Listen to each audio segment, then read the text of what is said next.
வணக்கம் நண்பா.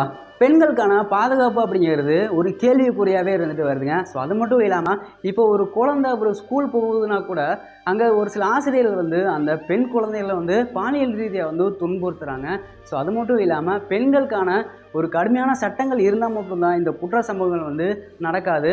ஸோ இப்போ புதுச்சேரியில் கூட ஒரு 9 வயசு ஒரு பெண் குழந்தைய 2 காம கொடூர நாய்கள் என்ன பண்ணுறாங்க அப்படின்னா, இப்போ கைகாலெலாம் கட்டி போட்டு அந்த பெண்ணை பாலியல் வன்கொடுமை பண்ணிடுறாங்க. ஸோ அந்த பிள்ளை சத்தம் போட்டிருக்குது, நமக்கு ஏதாச்சும் பாதிப்பாயிரும் அப்படிங்கிறதுக்காக அது 2 பேர் அந்த பெண்ணை கொலை பண்ணிடுறாங்க. கொலை பண்ணி சாக்கில் கட்டி போட்டு டிச்சில் போட்டுறாங்க. ஸோ அவங்க அப்பா அம்மாலாம் தேடிட்டே வந்திருக்கிறாங்க. ஸோ அதுக்கப்புறம் விசாரணைக்கு அப்புறம் அந்த பெண்ணை கண்டுபிடிச்சிருக்கிறாங்க. ஒருத்தருக்கு 20 வயசு, இன்னொருத்தருக்கு 60 வயசு. ஸோ 2 பேரும் தான் அந்த பெண்ணை 9 வயசு பெண் குழந்தைய பாலியல் வன்கொடுமை பண்ணியிருக்கிறாங்க.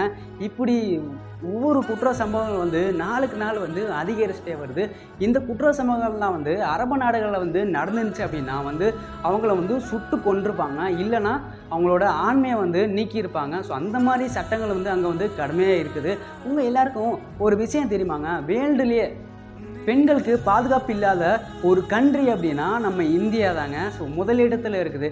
எவ்வளோ பெருமையாக இருக்குதுங்க சார்.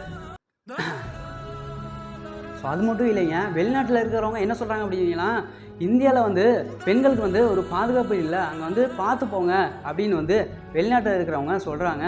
ஸோ எப்படி ஒரு பெருமையாக இருக்குதுங்க. அதாவது பெண்களுக்கான பாதுகாப்பு அப்படிங்கிறது இங்கே கடுமையான சட்டங்கள் இல்லைன்னா இந்த மாதிரி சம்பவங்கள் அதிகரிச்சிட்டே தான் இருக்கும். இப்படி நம்ம ஒவ்வொரு ஸ்டோரியில் நம்ம ஜஸ்டிஸ் ஃபார் அப்படின்னு சொல்லிட்டு நம்ம ஒரு பேரை மென்ஷன் பண்ணி ஒவ்வொரு நாள் போடுவோம், அவ்வளோதான். அதுக்கப்புறம் முடிஞ்சு போயிடும். ஸோ நான் இந்த பதிவில் எதற்காக இந்த பதிவு போட்டேன் அப்படின்னா, அவங்க பாதிக்கப்பட்ட அந்த பெண்களுக்கு ஒரு அண்ணனா, ஒரு தம்பியா, ஒரு சகோதரனா நான் இந்த வீடியோ அவங்க சார்பாக நான் அந்த வீடியோ ஷேர் பண்ணுறேங்க, சரிங்களா.